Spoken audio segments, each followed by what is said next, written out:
from the beginning, culture. The Australian culture is very much still about mateship. Yes.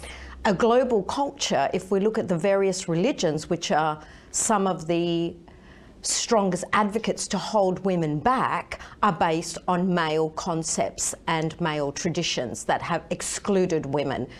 When we have a female pope, maybe the conversation will start to change, but unfortunately, I don't think that will happen in our lifetime, although I will continue advocating until the day I die for women's rights. So across health, there's still a lot of issues. For example, women are not treated equally to men when they go to their GP. Case study after case study in every country that you can possibly poke at tells you the same data. It illustrates that GPs still treat women as though they are not worthy of being treated. Simple things like heart attacks, for example, right? When women go to the doctor with a heart issue, the great majority of them are told to go home, have an aspirin, no checkup, right? So we now have the data to show that women are dying more from heart attacks because their GP is ignoring them. And don't get me started on menopause, right?